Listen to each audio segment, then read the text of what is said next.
Hello, everybody. Welcome back to the Escape Pod. Thank you for escaping with us. That's Alex. I'm Andrew. And as always, with great power comes great rebirth ability. Yes, on this episode, we're talking about Jesus?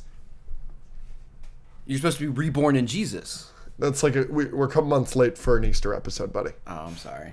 We were talking about, of course, the newest film from A24, Materialists. That's what Rebirth is in reference to? Of course. Explain that one to me. Is there a reason you're wearing nothing nerdy? I just filmed a brand deal, and I had to wear stuff that there was no branding on it. Do you want to go get an Escape Pod hoodie or a Spider-Man hoodie or something? Name it. Spider-Verse hoodie. Got it. Entertain the people. Yeah, so today we are going to be reviewing Jurassic World Rebirth. We're also going to be starting with a little high-low buffalo. We are also ranking our favorite Steven Spielberg movies on this. I think we each did 5 with a couple of honorable mentions, so it's pretty much like a top 7 from the both of us, and a couple of more extra things that are kind of fun. Speaking of being reborn, we've got Sammy J. Sammy J is here. Sammy J, you want to hop into frame real quick? You bet your ass I'm here. Oh, very good. Oh, I like the... Is that... What is that? It's a little Fantastic Four tee. It's Fantastic Four! So we're going to be talking all things nerdy with Sammy J on the Patreon. That is already out as of this coming out. Oh, you moved Superman? I actually moved him to be in frame with you. Yeah, but he's reflecting that light way too much. Okay, I understand. So that was a... Can you be slightly professional? Yeah, that was a slight unprofesh moment for me. Speaking of unprofessionalness, you've seen like 30 movies this week. You're like the movie working king. hard. Unfortunately, this episode doesn't come out for like 2 weeks. I know. So everybody's going to have already seen these movies. But correct. You want to rapid fire your thoughts on some movies real quick? Yeah, so here are the movies I saw. I'll start with the one that you have also seen. I wouldn't. I think you should bang out the ones and then... Yeah, I'll go F myself real quick. Yep. Okay. We'll start with Elio. No, we'll save that one too. Echo Valley. Here's my review for Echo Valley. It's an 8 out of 10. All right. It's an Apple TV movie with, who was it? What was her name? Julianne Moore and Sydney Sweeney. Mm-hmm. And in my opinion, this is the best Sydney Sweeney performance I've ever seen. Wow. I think she did a really good job. Domhnall Gleeson is in it. He's nice. like a evil druggy kind of guy. W. So not his About Time performance where he's like a sweet redhead that's fallen in love. Mm-hmm. You see most of this from the trailers, but Julianne Moore is Sydney Sweeney shows up. Sydney is her daughter and is kind of a problem child and all this stuff, and then one day she shows up with a dead body. And so it's like, what do you do? Do you help your kid? Do you hide the body? Like, do you help this poor girl, or do you just call the police and let her deal with it? And there's a lot of twists and turns. Some that are not in the trailers that I'm not going to talk about, but it's really good. 8 out of 10. 8 out of 10. Also saw earlier today, I saw 28 Years Later. Yes. My review for that, 8.5 out of 10. Okay. Very good. I've seen multiple people say it's the best zombie movie ever. For 28 years. Yeah. Wow. I haven't seen a lot of zombie movies, but I do think it's great. And the parts that do not involve zombies are still pretty freaking amazing. Wow. In a zombie movie, you want, in any movie, you want some good writing, you want a good plot, but then in a zombie movie, you also want some scary scenes. There are some... Am I bothering you? I sneezed. I didn't yawn, you fucking jackass. The scary scenes are really good. There's some of the running. There's a zombie. There's a part where they're called alpha zombies. They're zombies that are a little bit smarter.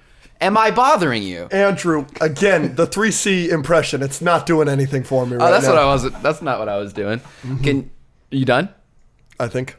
He's going to sneeze again because he thinks it's funny, and like the rule of threes, he thinks he's a comedian. So just watch out for it. No, they were really good. The scary scenes are really good. And then there's like some character moments where like it's given like a commentary on death and how we all have to go through it. And it's like this really sad scene that kind of got me emotional. And I guess you wouldn't really expect that from just like a horror movie, but it really hits. Do you like it better or worse than 28 Days? I haven't seen it. I told you I haven't seen a lot of zombie movies. But you should Jay Stubes was also there, and she really liked it. So I don't know. Okay. What did you think about 28 Days? I love 28 Days. It's one of my favorite horror movies of all time. We recently ranked our top 10 horror movies in October. Yeah, it's an honorable mention for sure. I think you'll like it. I think you'll like it. I'm excited. What do you think of the ending? The ending has brought some controversy. Yeah, there's an ending, and like it kind of wraps everything up, and they're kind of setting some stuff up if they wanted to do another one. But the ending is kind of weird. Okay. There is a sequel coming out in like 5 months, directed by the woman that made The Marvels. Is it? It's like February of next year. Is it a sequel to this specifically? Like Yes. involving some of the same characters? Yes. Oh, okay. Well, Ray Fiennes is in this movie. He's like the star of the next one. his character's great. Very weird. There's a lot of weirdness. And then the end is... I don't want to spoil it. It is a little weird. And then Aaron Taylor Johnson does a great job. Semi-spoiler, he's in the first half a lot, and then he's just like not in the second half. So that was interesting. That was one of my problems with it. There were some things that I wish I could have seen his character doing. But no, it's really good. All right. Elio, I'm going to give a 6.5 or 7 out of 10. Wow, that's pretty low for you. Yes, it's... So I went in with low expectations, Yeah, so of course. it was a little bit better than I expected it. Yeah. We kind of talked, because we had seen some scenes, and we'd seen the trailers, and it was just kind of like, we didn't really care about this. It's just Yeah. weird space stuff to be flashy, and I'm sure it'll be good for kids. Yeah. That's the first half of the movie. Okay. There's like multiple montages of just like random weird space stuff that I just did not care about. Yeah. Second half was a little bit more Pixar-y. There's a moment on a beach, and some other moments that... kind of got me. I went with my friend Taryn and Peter. They were fully crying. Wow. Didn't get me there. Okay. But not terrible. Semi-mid. I liked it. Not top 15 Pixar, but it was solid. I put it like kind of in the Luca level, where Okay, people cool, kind of cool, like cool, Luca, yeah. but it's not blowing you away. Yeah.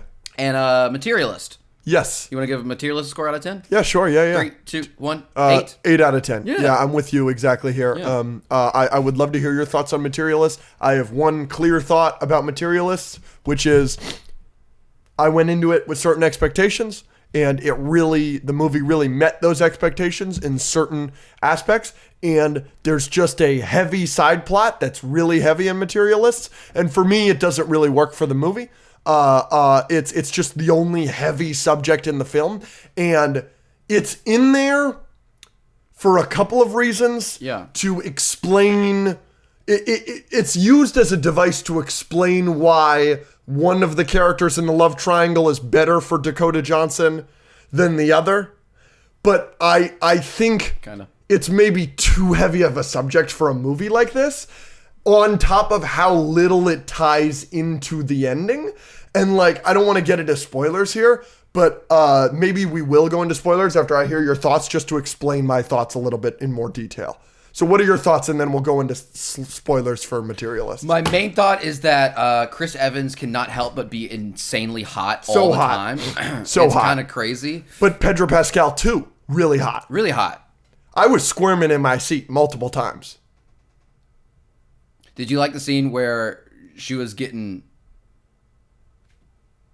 kissed upon, and all she's doing is just like looking at how rich the apartment is? Yeah, that was very funny. It was a good scene. I mean, good. It was good for both of their characters. Yeah. No, yeah, it was really good. And I think what you're referring to, and a lot of things in the movie, is basically talking about, or it lends itself to the main question of the movie, or the main, what they're talking about. The subject matter is basically being like, she believes that you can kind of do a math problem and figure out who you should be with, and the movie is kind of questioning that framework, and then even she at the end kind of goes against that. Yeah. I think, it's pretty heavy, and I think it just kind of lends itself to another example of like how bad that can be if you just, even if you follow this math equation, terrible things can happen, and it's not necessarily your fault, or it's not a math problem. It's love is more than that. So,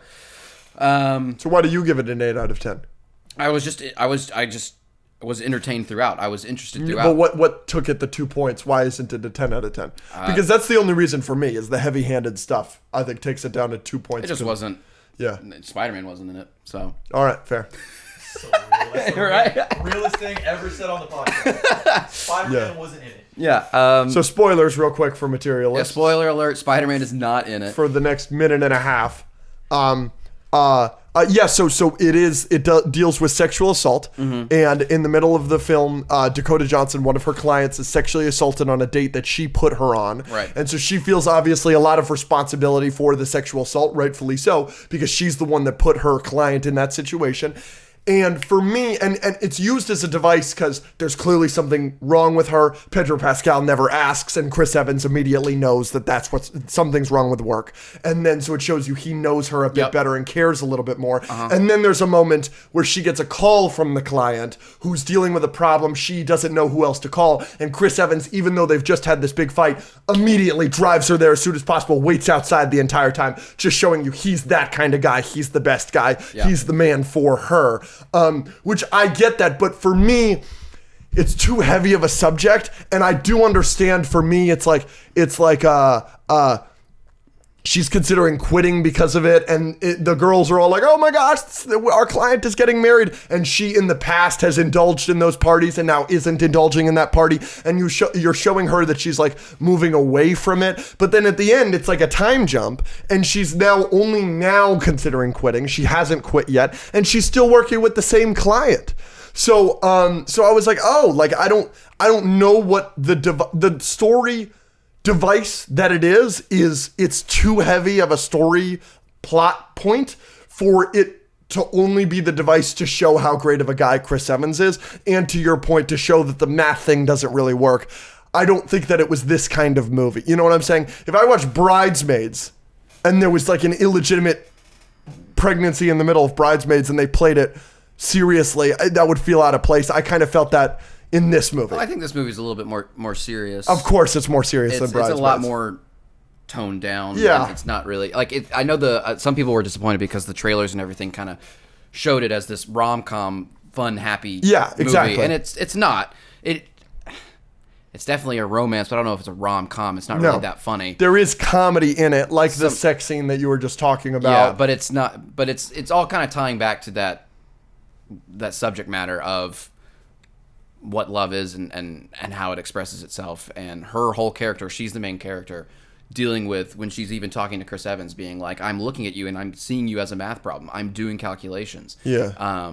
So yeah, it's pretty heavy, but I think it serves both what you said, proving Chris Evans is a great guy, and her character of wrestling with, she really enjoyed her job. She thought she was really good at it. Yeah. And then when she was hit with that news, you can tell the boss, she'd been there, done that. She had been there, done that. She's like, this is the thing. We know this happens. Like, it's not your fault. And it really hit her because she thought she was good at it. She really believed in the math stuff.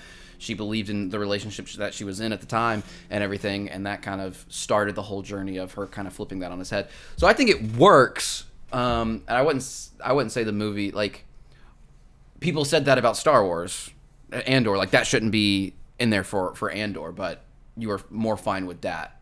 Yes, because that's a much heavier show, and I'm with you that like this movie isn't like a cheesy little rom-com, but it is in some moments because it's like the same plot line as every cheesy rom-com. Oh, there's a rich man that's super handsome that's sweeping her off her feet, but her true love from her hometown. That's every fucking Hallmark movie of all time. You know what I'm saying? Yeah. And so it's like it follows so many of those beats, and the movie starts with this wedding where you get Pedro Pascal that takes the card off of the table of the person next to her, throws it back, puts his card, and he's like, how are you doing? Like, it is a cheesy rom-com in so many aspects other than the sexual assault, that it's like, yeah, it doesn't, that's what brings down the movie for me, even though I'm giving it an 8 out of 10, and I did really enjoy it. I much prefer it to Celine Song's last movie, Past Lives, which didn't do anything for me. I think the main thing I took away from The Materialist is, like, Dakota Johnson's character had, like, her two options were insane. Yeah, she was killing it. You either got super mega rich penthouse Pedro Pascal, super hot, or mega hot actor in love with you. I see the rest of my life. When I look at you, I see wrinkles and picking graves together. I will die right now for you. Yeah. Those are your two options. Like, she's killing it. She's killing it. Do you think the three actors were too hot?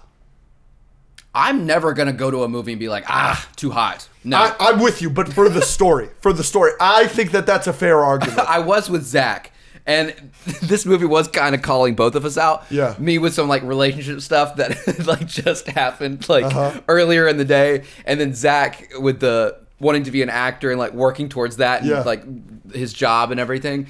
And like there was one scene where I was like, dang, and I was like this, and then Zach the next scene was like, come on. That's hilarious. So Zach said, I mean, if Chris Evans can't make it as an actor, what am I doing? And I was like, yeah, this guy's way too hot to be freaking, yeah. Yeah, that was a feeling that I felt a little bit, that have heard that criticism of this film. This feels like a movie for up-and-coming people, not Dakota Johnson off of the back of 50 Shades of Grey and her owning her own production company with Cha-Cha Real Smooth. Pedro Pascal's obviously at the top of the world right now. He's in everything. And he's in everything. I mean, it's the last, since Mando, he's been in everything. Yeah. And Chris Evans is obviously Captain fucking America. So it's like, it is interesting. Maybe these roles were for less hot, less established people. I do have trouble watching Dakota Johnson, one of the most beautiful women in the world, being like, I'm not good enough for you. That's like, you're not selling me on that. Does that make sense? Sure. She's too hot. She is just too hot. She's hot, for sure. So that is but in her little brain that she was saying, the math equation, it wasn't that she was just hot. She just, there are multiple things in her equation. She is the hottest woman in the film by far. And it's like not even close. And so it's like, okay, yeah, like, yes, this woman is a lawyer. And this woman, her family spent a lot of money on their wedding or whatever. But it's like, Dakota Johnson is so much better looking than all these women. I'm just sitting there going, you're not selling me a little bit there. But I understand what you mean. And I'm with you. They were very hot. The Panthers won the Stanley Cup. I'm so happy for you. Attended the game. Yep, the last one. I one. flew home to Florida to go to the game.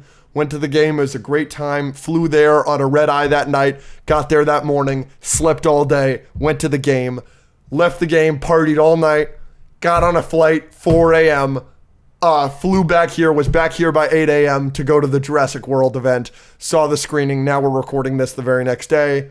A lot of fun. I finally shaved. The playoff beard is gone. Thank God. It couldn't have really worked out better for you because, like, you said you were going to go to that game regardless, and y'all lost one and then won one, so that this game would happen. That game would happen, and if y'all won that game, it would be the championship game, and y'all happened to win. And I watched us raise the cup. It was electric. It was amazing. I mean, couldn't have worked out better. I'm happy for you and Rachel. Thank you. I mean, she bawled her eyes out. It was just an amazing moment. Really, really grateful. Really grateful to you guys that I'm able to do things like that.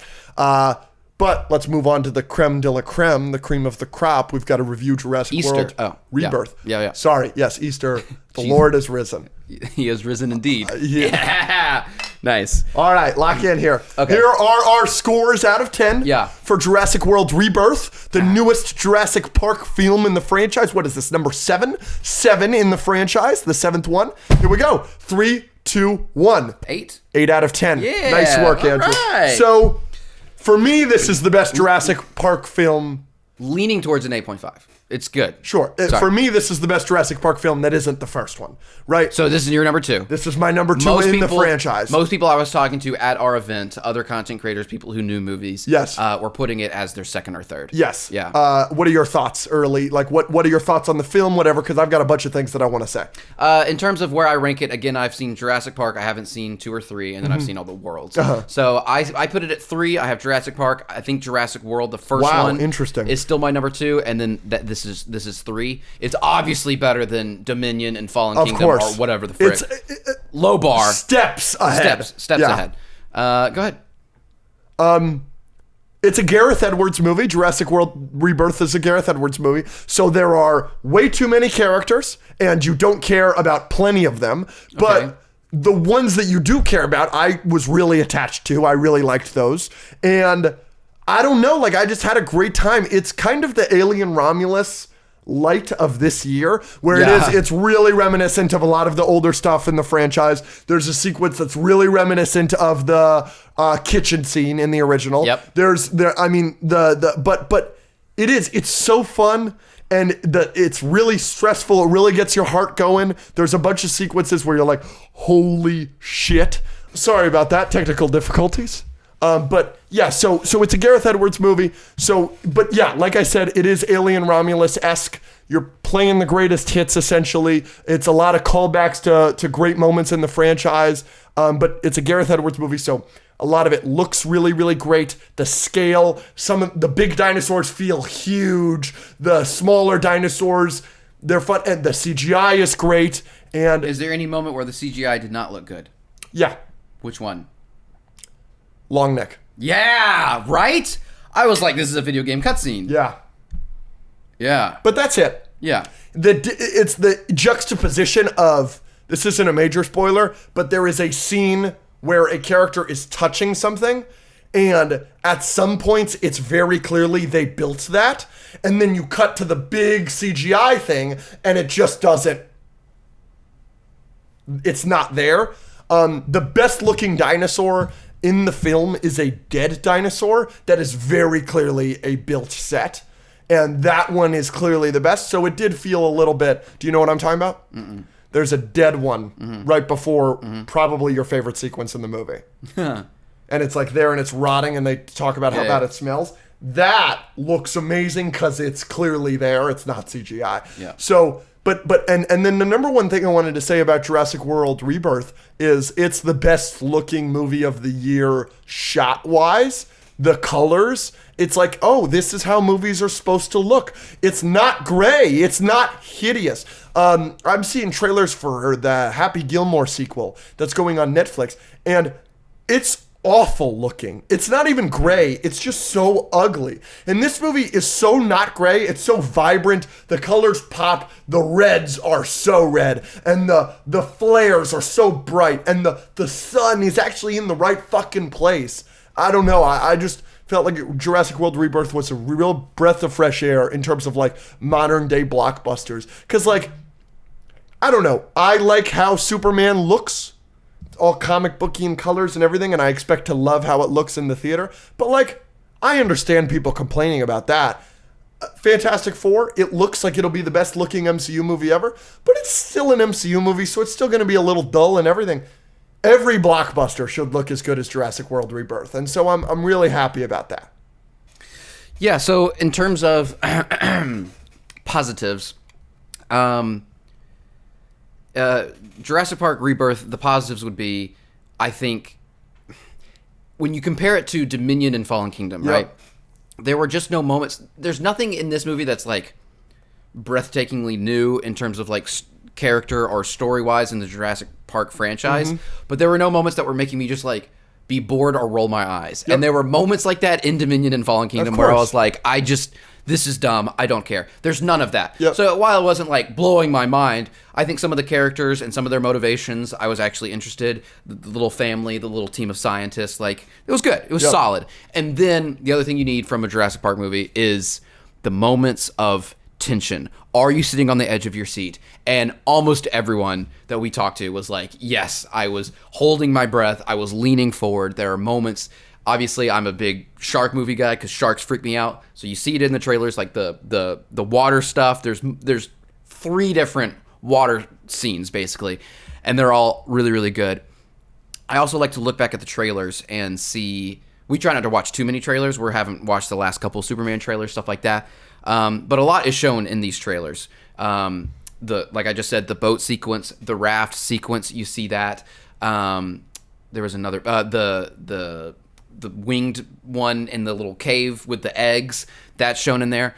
So there's not a ton that's not in the trailers, so you kind of get most of what you're going to get scare-wise, obviously not fully in the trailers, but then obviously there's some twists and turns, and you don't really see the last 15, 20 minutes at all in the trailers. So that was all new, so that was good. But one of my cons would be, what did you think about the ending of Jurassic Rebirth? There's one thing I have a big problem with. So do we want to go to spoilers? I would like to talk about 2 more things before we go to spoilers, if that's okay? Okay. I would like to issue a congratulations because you have Jurassic World Rebirth on your 5 list of movies that you need to make a lot of money, and I think this movie's going to make a lot of money. Yeah. I want to ask you where you think it is. I've brought up with many friends, I don't know if I've ever said this on the podcast, Jurassic World 1 made $1.6 billion. Jurassic World Fallen Kingdom made $1.3 billion, and then Jurassic World Dominion barely made $1 billion. Yeah. So it is realistic to assume that this one, Rebirth, may make $700 million. Right. But those did get worse in quality, and this one, you believe, is on the same pedestal, but probably slightly worse than World for you, 1. Yeah. For me, it's clearly better than 1. So if it does go by quality, this movie could make a huge improvement over the last 2, I think. I don't know if it'll make way more than $1 billion, but I could totally see this movie making $1 billion just from word of mouth because people love dinosaurs, and this movie is a great, fun action blockbuster. It's easily one of my 5 favorite movies of the year. I had an absolute blast. We were in a packed theater of 100 influencers. It was us and Sammy J. Jenks was there. Soups was there. Chris was there. Luke and Leia were there.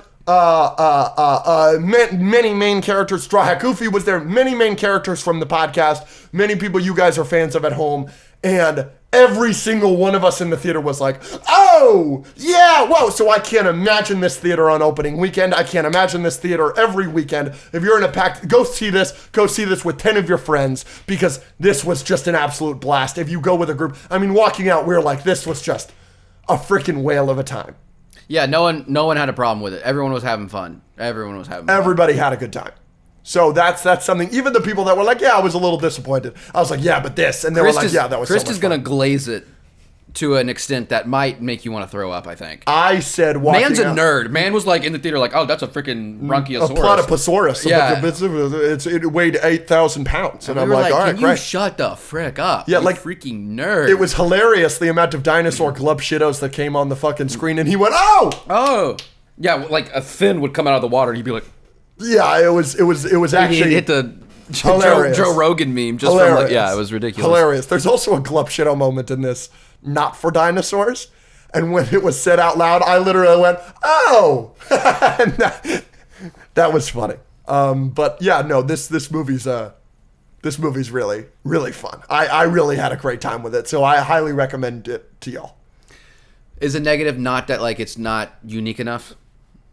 Yeah, I didn't feel that with Alien Romulus. Even though Alien Romulus, like it's like a bunch of callbacks because Alien Romulus like genuinely did something groundbreaking in my opinion with the Offspring. Yeah, but I liked the characters so much more in Romulus. With this, it's like not only are you not doing anything groundbreaking, but like I didn't love any character in this film.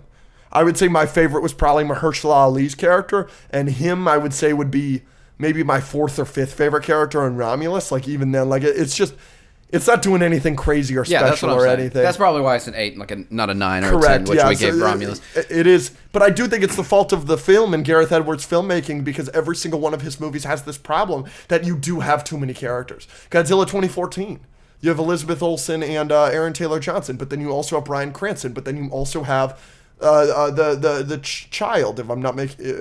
oh, yeah. Yeah, you're right. The one that can, like, communicate? Is that the one you're talking about, or is she coming later? That's in Kong. Kind of sick, though. Yeah, sure. But so, yeah, so there's too many characters in Godzilla 2014. Everybody knows there's too many characters in Rogue One. And I didn't see the creator, but I don't know. Were there too many characters in that? I don't know if there were too many. I just didn't care. Yeah, and so this one... There's like 2 characters. I didn't even care about them, but it was still fun. There's this one where there's a family of 4, and then there's also... So there's Mahershala Ali, Scarlett Johansson, Jonathan Bailey. Then there's Rupert Friend, and he's the business guy. You know, all these Jurassic movies always have a business guy. And then there's Mahershala Ali's crew. So there's... But you gotta have people to kill. Yes, and there is a lot of death in this film. So fun. And a lot of the deaths are really fun. Yeah. But...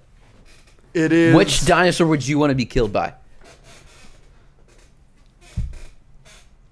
Like in real life or in a movie? In a movie. The D-Rex is pretty awesome.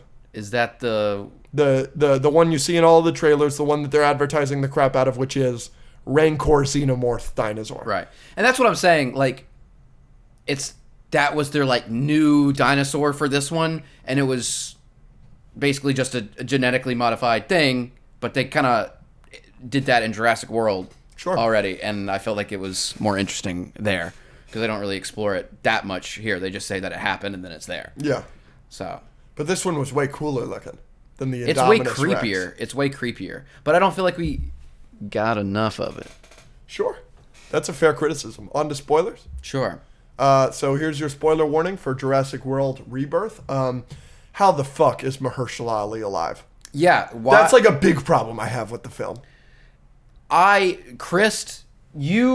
Sammy, Chris, and I all when he was like backing up with the flare and he was laying down and it was coming at him, we were like, the T-Rex is about to come in. Because they always do that. You know, the T-Rex comes in for one final battle, at the end, Deus Ex Machina style, and we just kept waiting for it, and then he was just alive, and there was no explanation. And then the last shot we see of the thing is it just kind of sitting there. And it was like, that whole ending could have been a little bit more climactic. But it 100% should have killed him. You don't explain how he got away. Yeah. Like you don't explain at all how he got away. It cuts away, and you assume he's dead. And you don't want to. I understand not wanting to show a main character that's sacrificing himself, show him getting eaten alive. I get not showing him because you show the evil businessman getting eaten alive because he sucks. You show the army guy getting eaten alive because he sucks, and then you show the good guys getting eaten because it's like scary and sad for our main characters. I understand not showing him. So I was like, oh, he's dead, and you didn't show him. But then having him alive, there's no explanation for how he could have gotten away. And there's also no explanation for why the D-Rex would have left. You didn't show him throwing the flare, where he just keeps following the flare. You don't show this, you don't show that. It just didn't make any sense for me in that moment. The ending was a little weird. And then they're just on a boat. Yeah. Hopefully not getting eaten by the things. The Mosasaur. Yeah. Which is, by the way, way smaller boat. Yeah, they took down a much larger boat, smashing it into the side of a cliff. You're like, this is not over. Like, they could definitely be eaten real easily, so we're just going to assume that they're fine. Yeah, like, I don't know. I did not. Stay out of the water. But there were, I mean, yeah. I'm so, like, bro, the shot of her, like, over the thing with its eyeball, no. I'm not sleeping. That was crazy. That was awesome. It was a great shot. I'm so glad I did not see it in the trailers because I think it's in one of the trailers. Oh, really? And I was like, oh, you got the boat with the family getting the rocked, rocks, yep. literally. Then you've got that whole sequence where they run ashore and people are dying, and crazy businessman letting her fall. Crazy, by the way. Crazy. And then you've also got the raft scene where they're in the water trying to duck the T-Rex. Crazy. Once it started swimming, can we stay on land, please? Please? Club Shido moment is when he's like, I studied under Dr. Alan Grant. I went, oh! Mm-hmm. I liked that. I did. I liked that. That meant something to me. It means something to me, man. I had a good time with Jurassic World Rebirth. I did too. I'm glad you had a good time with it too. I knew you would. Where does it rank among movies for you this year? Oh, I haven't added it to my list either. Can we? Because we're filming this 2 weeks early. And I don't want to add it until I actually do a review or rank it. I think it's... Is it above Ballerina? For me, it's above Ballerina. I think it's going to be at number 6. I think it's above Ballerina, but below Thunderbolts. Would you kill me if I have it ahead of Thunderbolts? No, not at all. Not at all. I just really enjoyed it. You know what it's under? What? Life of Chuck. Really? It's good. I want to be eaten. Yeah, who do you want to be eaten by? Zach. That's gay. Yeah, is that okay? You think dinosaurs are gay? I'm gonna put it under. I'm gonna put it that was a good question. Under Thunderbolt. Are dinosaurs gay? Yeah. Are you asking, can dinosaurs be gay? I want... Well, are you... Oh, sorry, I was mouthing someone to say, have you seen a T-Rex's arms? Yeah. They're little. Having little arms means you're gay? Yeah. Oh, why? Whoa. What? Little arms means you're gay? Is that a stereotype? Dinosaurs are gay. Little arms. What? You've never heard this? No. You're You guys are gay. insane. Is he punking us? I think he's making this up. Little arms means you're gay? Everyone knows this in dinosaur lore. Even paleontologists talk about this. Oh, so it's specific to dinosaurs. I thought you meant like human beings. No, I meant dinosaurs.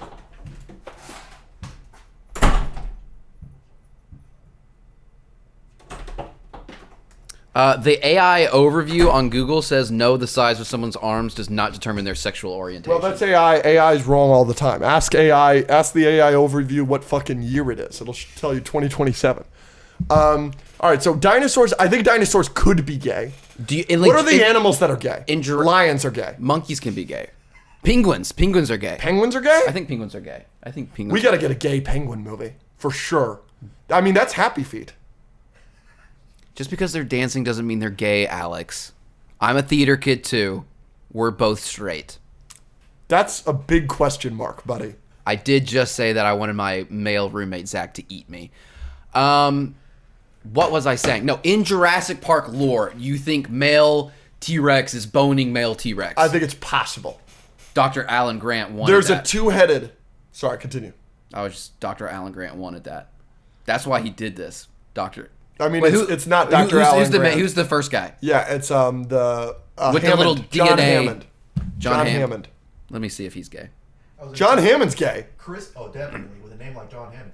Chris would be upset if I didn't mention this, but all the dinosaurs in the Jurassic movie are female.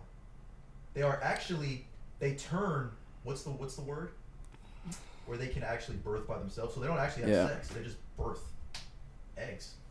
I just think John Hammond is a freak. Well, yeah, they made them all female so they couldn't procreate, and then they did anyways. So that's got to be gay. It's gay. It is. I don't know if any of that was offensive. I'm not. No. I'm not. We're just talking about dinosaurs. No, yeah, I mean, yeah, it's just, yeah.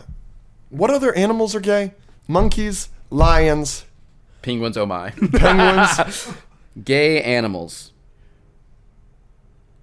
We're missing something Lions, giraffes. big. Yeah. Yeah, look at you. Bottlenose dolphins. Both male and female dolphins engage in homosexual behavior. That's with males sick. forming long-term bonds. That's sick. The male dolphins are getting gay marriage. In another universe, you and me are Penguins. dolphins, And we're boning. and we're fucking. And I think that's beautiful. I'll cling to that. Bonobos. What the fuck's a bonobo? It sounds like a slur. I thought Bonobo was the lead singer of U2. It's a good one. It's good. Thank you. It's good. It's a type of monkey. An albatross. Albatrosses? There's transgender lions. No way. No, I knew that. I knew that. Yeah. That's why you mentioned. That's what you keep saying. Yeah. Are there transgender dinosaurs? Yes, that's like the point of Jurassic World 1, Andrew. Or Jurassic Park 1. That's like the point of it. They figure it out. They do. Life finds a way. 5 wild lionesses grow a mane and start acting like males. Yes. Dude, Real. I'm learning today. Anyways, How important do you think pronouns are in the average pride of a lion? Lion pride. a pride of lions. Get it? Oh, shit. That's why it's a pride. Happy June, everybody. Okay. Full circle. What the frick were we talking about? I can't believe we've only been talking for 18 minutes. Oh, I'm fucking tripping. Because your Tripping freaking balls. phone Yeah. is freaking... I mean, this episode is over. Yeah. Okay. Goodbye. So, you've Here's got a back to regular another- rest of the episode that we filmed in advance because we didn't think we were going to get to see Jurassic World this early. Yeah. And then go to the Patreon if you want to see more Sammy J, and we'll talk about gay lions on there. Love you. So we're here. We're back. This is us from the past, but also the future because you're seeing us now. Back to the future, baby. This is in like 5 weeks, I'm but about to have sex with my mom. I am? No. Oh, you? Oh, because Back to the Future. You got Very me. good. You Andrew. got me. Very good. All right, we're going to start with a little excerpt, something that Quentin Tarantino said to Stephen Colbert that I wanted to talk to you about. I'm going to play it real quick. You ready? Mm-hmm.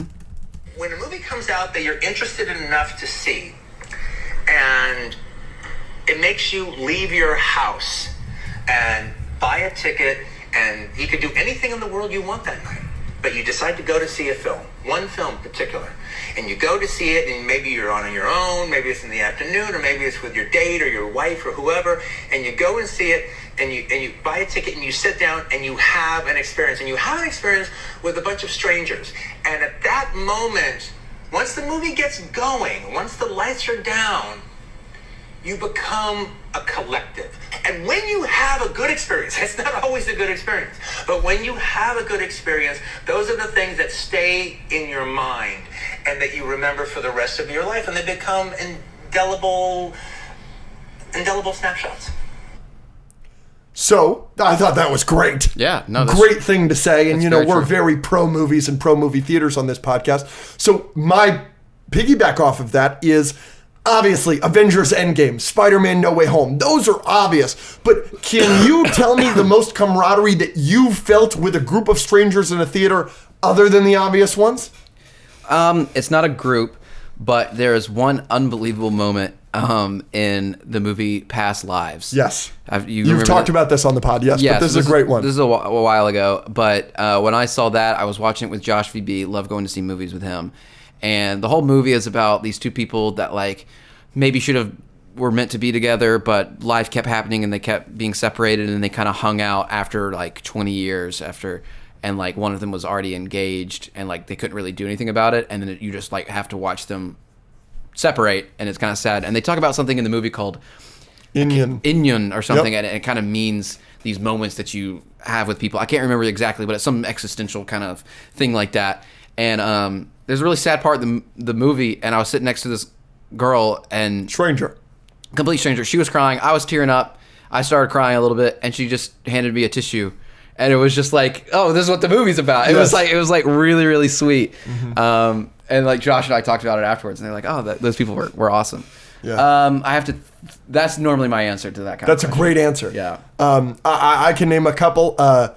Because, I'm trying to get, like, when's times you felt camaraderie? A big one for me was during COVID, when The Suicide Squad came out, the James Gunn one.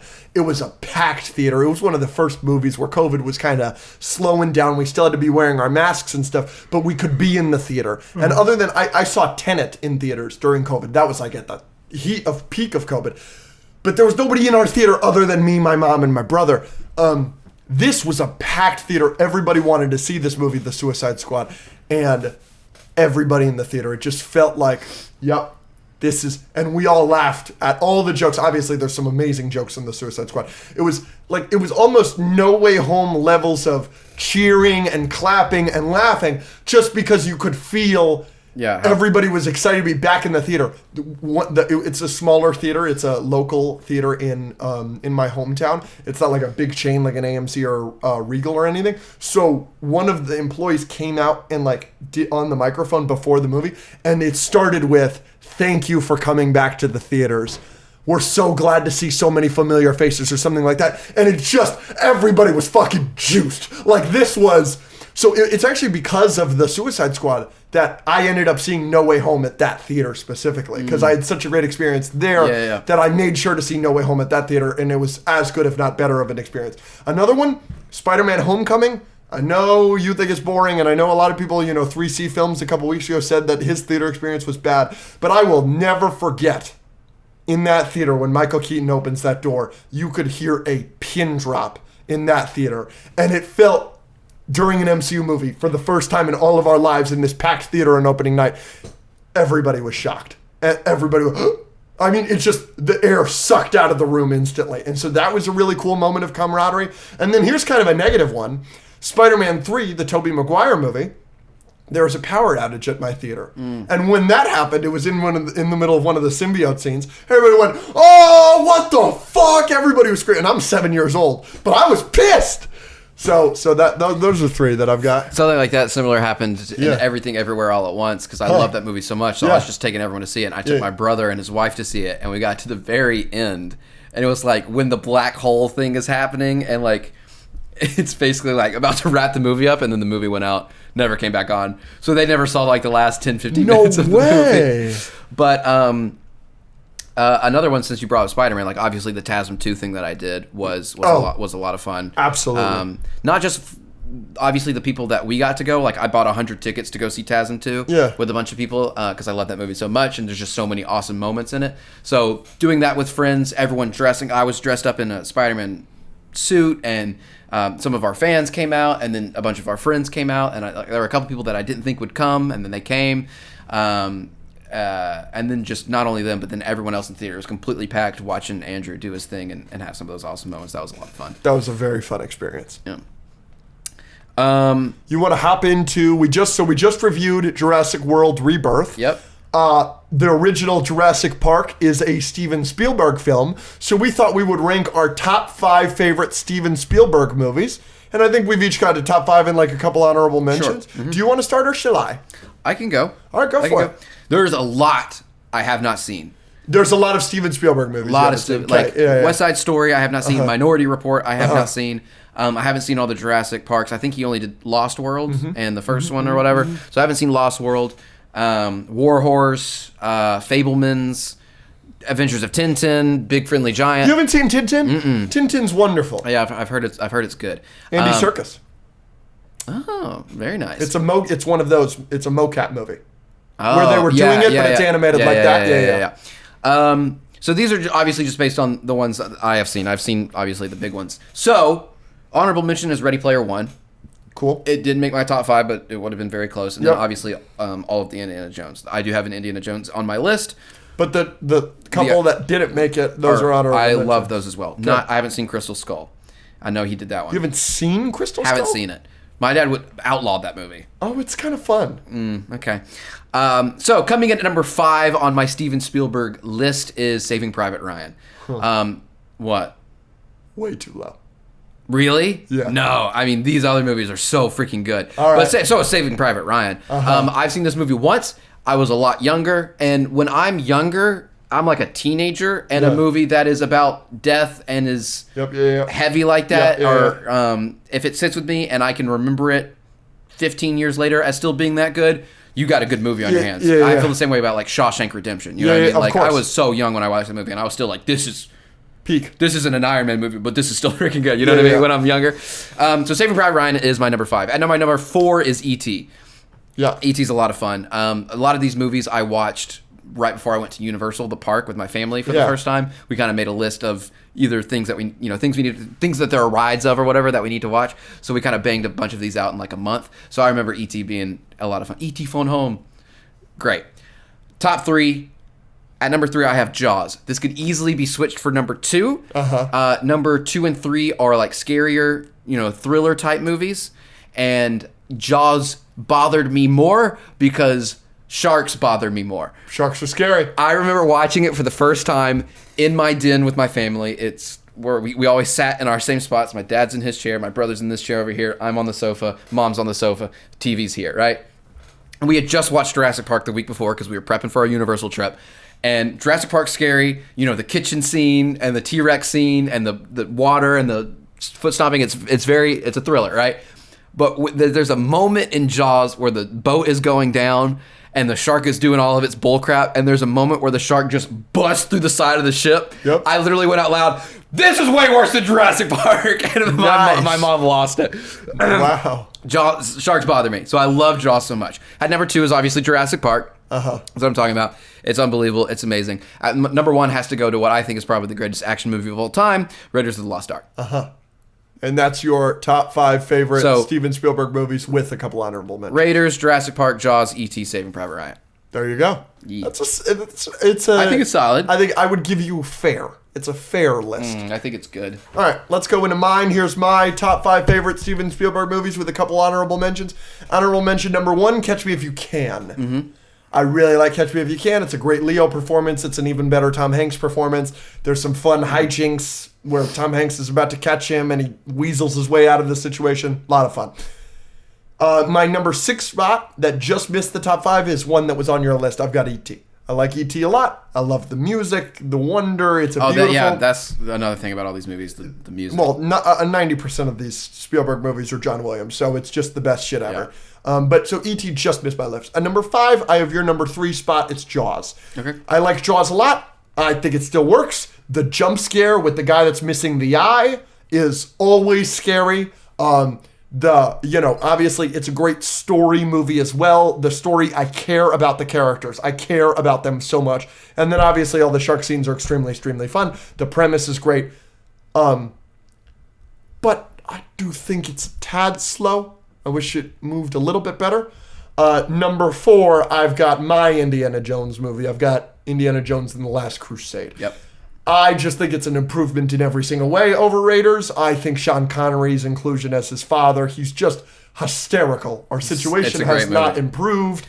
There's the great scene that our friend Henry Calvert referenced where he's like, he knows 8 languages. He's with any luck, he's halfway across the world. With any luck, he's got the idol already, and then it just cuts to him.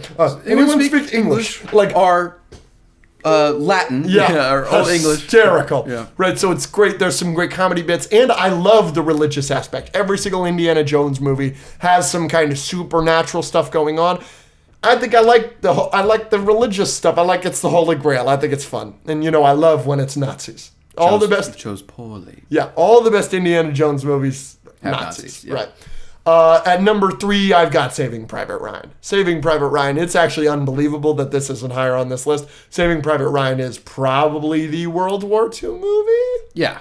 Right? That D-Day sequence is unbelievable. Wow. I know you have it. I know you said you've seen it. It's been a long time, and I know you said it left an impression on you as a teenager. Wait till you see that movie as a fucking adult. It is a crazy movie.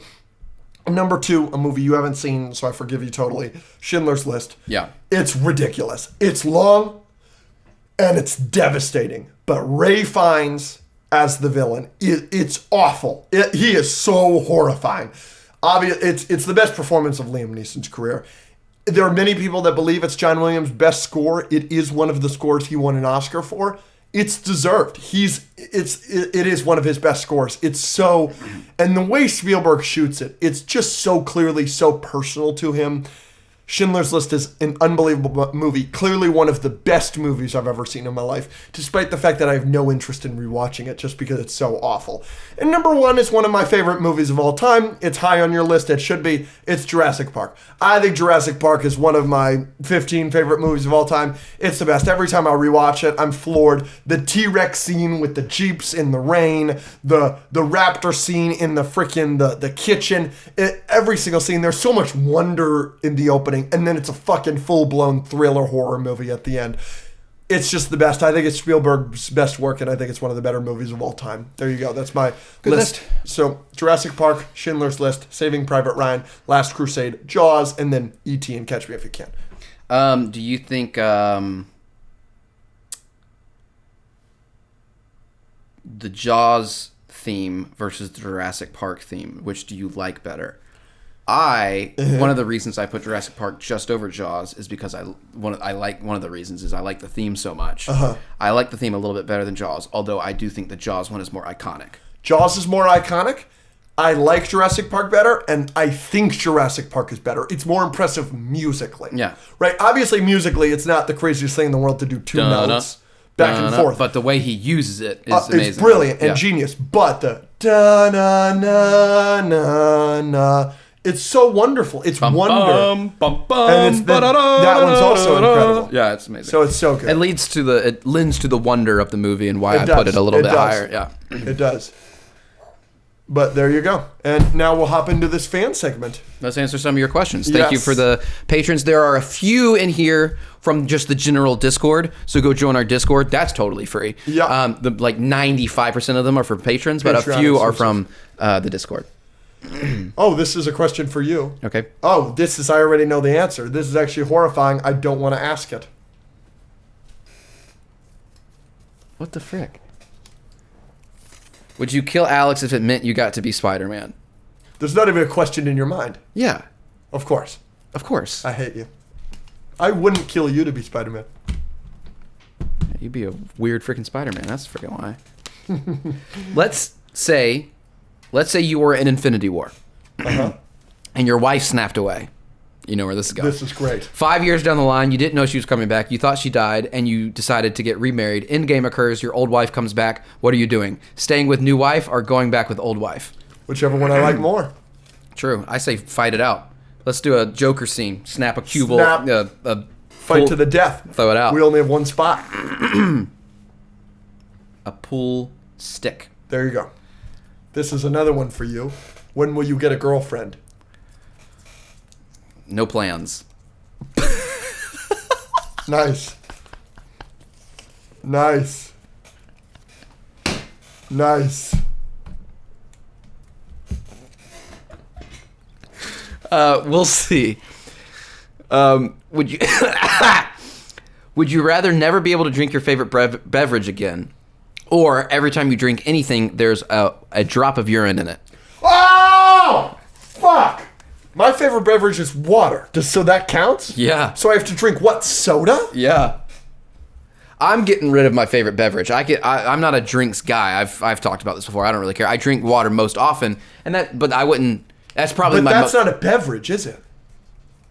Yeah, I won't make it. I drink orange juice. I like orange juice. I drank a lot of Zach's Tropicana yesterday, and it was really nice. Orange juice is solid. It would suck to never be able to drink that anymore. But I'm picking that or an icy or whatever other beverage you want. I'll take away cookies and cream milkshakes. I'm not drinking urine, ever. Yeah, mine is Dr. Pepper, so I'd get rid of Dr. Pepper. So you lose Dr. Pepper. Yeah, but I get cherry Coke. Water doesn't count, yeah, and that's what mostly I drink anyway. I'm not drinking piss. Fuck, marry, kill. Neja 2, Sinners, and Thunderbolts. Think we have the same answer? No, I don't think we do. I'd rather marry Sinners than Neja 2. It's just a bit hornier. Sinners is a little bit hornier. The Neja 2 stars a child. Correct. So you're going to F the child? I'm going to F the dragon lady in Neja 2. Cook. Yeah, you are. She is so hot. She's so bad. There's a poster of her. It's one of my wallpapers. We need to order that. Put that up somewhere. You're right. I'm looking her up right now, to be honest. Do it. I mean, in terms of how much I like them, it would be marry Neja 2, F Sinners, kill Thunderbolts. Correct, but in this scenario, I'm going to marry Sinners, F Neja 2, and kills Thunderbolts. Dragon Lady? I forget what I searched up. I found her actual name to find it. Neja 2 characters? It's okay. I don't have to see her. I can see her later, if you know what I mean. I do. Oh my gosh. I think I found her. This one? This girl? Yeah. Dang. Yep. Come on, chat. She's so bad. She's so bad. Here's the poster. Yeah. Mother. Yeah. Okay. She's so bad. Oh, here is another poster. Dude. She's hot as... I'd do it as the dragon. Dude, you're right. Transform into the dragon. Be in dragon form. I'll still get down with you. Have you guys watched the Arrow series? And if so, what did you think? I think I watched like the first season. I watched two. It's been forever ago. I watched 2 or 3. It's good. The action is good. I love Stephen Amell. The drama of it all dragged it down a little bit for me. His sister and his mom, and when it got to the Green Arrow bits of it, I liked it a little bit more. I'm not saying I didn't like any of the other parts. It got a little too dramatic sometimes, but it was good. It was good. Okay. I don't think there's a question in here. You may have cut it out. What? Want to preface this question by saying huge fan of the pod. Oh. Have watched every single episode, even replayed episodes multiple times, having them on in the background while going about a day in my life. The beginning of the podcast was something special. The opinions you had and reactions you gave were refreshing and electric. A huge part of this is obviously down to both of your guys' personalities, top creators, both of you. However, with time, you ran out of these outrageous takes, like Up is not a top 10 Pixar movie, Cars 2 is a top 5 Pixar movie, etc., etc. I want to see the pod grow to 100K, 1 million subs, and wanted to know if you had any ideas, plans to grasp the electrifying early days. Damn, that hurts. It hurts a little bit, but I No disrespect to you. He prefaced it. He was very nice. That's a very fair question. Yeah, the podcast is obviously very different than it was in the first 10, 20 episodes. Absolutely. I go back and watch the first 10, 20 episodes, and I'm glad they're not like that anymore. Yeah, you don't like it. I think we're trying too hard. I think we're on the edge of our seat a little bit too much. We've kind of come into our own. So, yes, we don't have the hot take segment as much as we used to because we kind of we know each other's hot takes. Our relationship has grown. We've grown as friends and as content creators and co-hosts. So, it can't be the same. I don't think the pod isn't electric anymore. I think our views speak for that. I think the success of the podcast speaks for that. So do we have plans to bring back what we used to do? Not necessarily, but I think we're always working hard on making the podcast entertaining and interesting and electric, even if it's not exactly the same. And we still do have some blow-ups. Who Cares You Do was not... I wouldn't consider that early in the podcast. Who Cares You Do is over a year in. Right. Or it was episode 51. Yeah. And that's 52 was the 1 year. And like with 3C Films, we got into it a little bit over The Last Jedi again. So it's like, I think we've evolved. And I think that evolution has created different electrifying types, things that the podcast is good at. Yep. Even if it's not the same as it used to be. It just can't be. Unfortunately. So hopefully we're still entertaining and we do things now that we would just not have been capable of doing back in the day. It's also true. And we get views and we have an audience that we did not have back in the day. So yes, it is different, but I don't think the podcast has lost all of its electricity. Mm-hmm. But yeah, it's a good question. For Andrew, what are your thoughts on Vinland Saga? No, don't even get into it. Yeah. Do I? No, not at all. You should just say that you've been bullied by your friends. I have been bullied by So my we friends. will talk about, don't worry, fans of Vinland Saga, we will talk about Vinland Saga when we have somebody on the podcast that will bully him. But the reason we haven't talked about it is because I uninvited that guy from the podcast because he bullied me. And he was so mean about it. He was very mean to you. People always talk about like Star Wars fans are the most toxic and everything. And I don't want to say this about any particular fandom in general at large, but from the people I have interacted with, Vinland Saga is the most toxic people I've ever met in my life. If you don't like what they think you should like in season 2 and things to do with Thorfinn, they had like, I've never seen someone just immediately jump to personal insults and dismissive tactics. And this is your friend. This is a good friend of yours. And people in the Discord have done it to me. So I like Vinland Saga. There are parts of season 2 that I like. I'm not as a huge fan of the Thorfinn arc as some other people. I don't think it was told as well as some other people do, and I think some of it just doesn't land for me. And apparently that is not allowed. So Vinland Saga overall is good. It's not my favorite. I just decide not to talk about it as much because people have been in honor of you and really your mean. Nice way of asking this mean question that the podcast hasn't recaptured. I'm going to watch Vinland Saga, and then I'm going to come on here and shout personal attacks on you. No, you're not. In honor of the classic time of the podcast. Who would win in a fight, Jack Daugherty or Andrew? He's got some muscle. He's scrappy. He's got some muscle. He is short. He is short. He is definitively shorter than me. But he's probably stronger, but not by a wide margin. But I think he's scrappier. You know what I mean? Probably, yeah. So I would... I would like to see But his him in a content does fight. rely on him pissing people off and then hiding behind his bodyguards. Correct. Not a very scrappy attitude. No. Again, want to say, holy shit, this is hilarious. This is just a... Oh, this is all the same guy, and it got cut into 3. Sorry. Again, want to say I'm still a huge fan of the pod, even as it has changed with the times, because I'm just a huge fan of the both of you as personalities. That's hilarious. Sorry. That is I knew that was going to happen. Funny. That's so funny. How did y'all decide the name of the podcast? Were there other names in the running? Yeah. Oh, thank you. This is my wheelhouse. So with all good things that have a lot of names, it didn't just come to us. Or all good things with good names, it didn't just come to us. I said to you, we need a name for the podcast.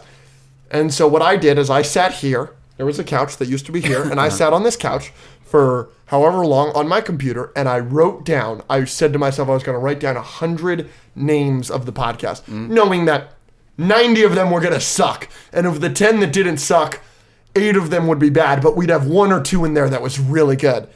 And I was like, protagonist pod, first appearance pod. I was coming up with some money, some good stuff, and then it hit me. And I think the 21st one I wrote was the escape pod, and I was like, oh. And we chose that one for 3 reasons. Yep. 1, it's escape pod, it's Star Warsy, Yep. it's nerdy. Nerdy, science fiction-y, etc. Second, I was still like in the realm of doing magic and escape, so it kind of related to a lot of the stuff I was doing with. I did the TV show where I was escaping and I can pick handcuffs and stuff, so that kind of escape. And then on the first couple of the episodes, we did it where we did trivia and we duct taped you to a chair and you actually had to try to escape. Yep. So that was kind of one of the segments. Yep. And then obviously what we open every episode with of we wanted it to be an escape for people. It's an escape. And that's why, like, you guys, like, no matter what's going on in the world, we try our very hardest to stay away from politics because obviously there are certain things in this world that aren't political, but we're staying away from anything negative, period. Just because, you know, and we have, we don't want anybody that's dealing with something negative in their life that's going on in the world to come to us wanting to escape from that and then hear us tell them how bad their lives are and in every facet of it. So it's not just we feel very strongly politically. I do want to say, you could tell me if you don't mind cutting this out. We feel differently about a lot of things politically. We don't want, it's just about superheroes and shit like that on this podcast. We're just, and dick jokes, you know. Sure, we talk about shit that... It's fun, happy times, and we want to show y'all how we are living life and how we're trying to focus on the positives and we're trying to help you do the same. Correct. So that's just what, that's what we're doing here. What are your thoughts on Trump's tariff and ICE policies? That's hilarious. That was a good joke. It's a good joke. Thank you. No. You're keeping that in? Yeah. That's hilarious. I'm still sick. I'm still coughing. I It's can't so believe annoying. it. It's so annoying. You got something in your lung. Yeah. Is the reason Andrew doesn't give an F about superhero suits because he doesn't care about clothing and is terrible at fashion in general? 100%. 100%. That's exact. You hit the hammer on the nail. 100%. The nail on the head. Thank you. Why am I so stupid? I don't know. You would lose in Jeopardy. By the way, by the time this comes out, we will have done a Jeopardy on the Patreon. Yeah. Hosted by Rachel. She did a whole thing. It's regular Jeopardy style, and then with like regular stuff, and nerdy. We did both of them on the Patreon, so sub to the Patreon if you want to see that. What are suits that like even then you're like, oh, that's really awesome though? Well, TASM 2. Yep. Wonder Woman. Oh, Gal Gadot's Wonder Woman. Some is of the awesome. Iron Man suits. Yep. But really, it's rare. You don't see like a variation of a Thor suit that isn't the Avengers 1, and you're just like, I like Avengers 1 better. You don't care about any of that. I can tell that I like the Winter Soldier suit better than the Avenger suit for Cap. Yeah, because that Avengers suit for Cap is horrible. Sure. You don't hate it, though. It's not his best, but it is classic-y. You know what I mean? Yeah, it's good for the bit of the movie that it looks that bad, but it does look terrible. They could have made it a little better. How does Andrew feel that eels have no reproductive organs but still get more action than him? Holy shit. All right. Little do y'all know, he's a Don. Question. We'll do last two.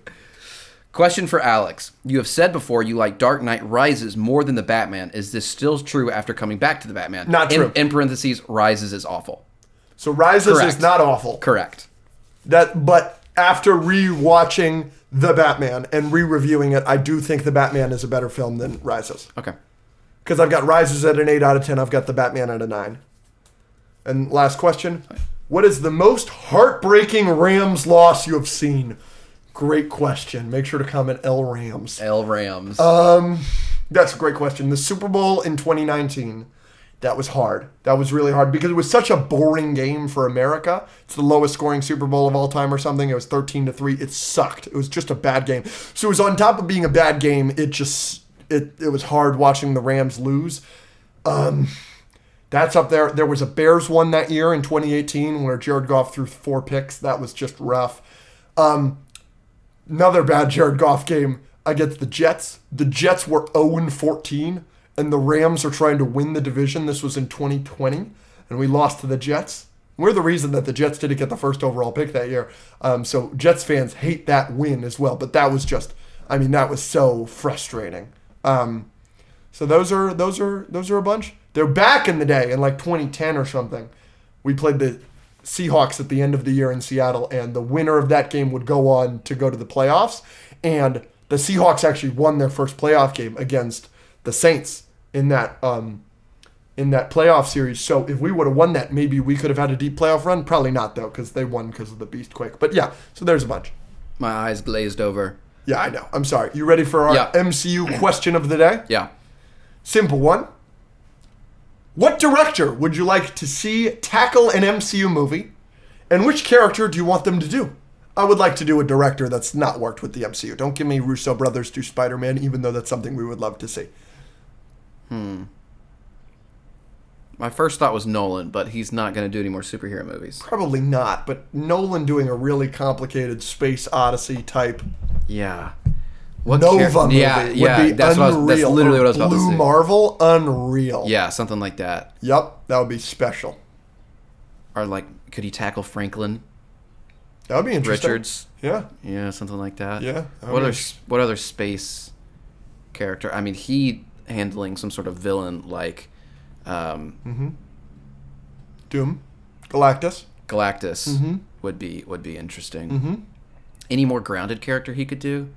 Let's move off of Nolan because, like you Daredevil, did point out, he could do a good Daredevil movie. he absolutely could. Nolan's never going to do this. Yeah. So I like your Daredevil shirt, by the way. Thank you, buddy. So what's another director? Is there any? I know you're not the biggest fan of directors, though. Well, what do you think? A quick one comes to mind. I would love to see James Wan. You know, I'm a James Wan glazer. I'd love to see him do anything in the MCU. I thought he did a good job with his first Aquaman movie. So I would like to see him do anybody. If he was to do anybody, I would love to see a more tortured character. You know, maybe somebody that deals with some inner turmoil. You just brought up Daredevil, somebody like that's dealing with a lot of stuff. But I'd say after watching Sinners, my pretty easy answer is I would like to see Ryan Coogler do Blade. If we could have that, please, even though Ryan Coogler does Black Panther. Oh, yeah, I thought so you said... did just I break my rule. I was about to say, didn't you ask for directors who haven't been in the MCU? Yep, you're right. I'm an idiot. So, yeah, James Wan doing somebody. I would also... Like we just pointed out with Nolan, I mean, I would love to see a Nova movie from anybody, please. Yeah, there's some for me.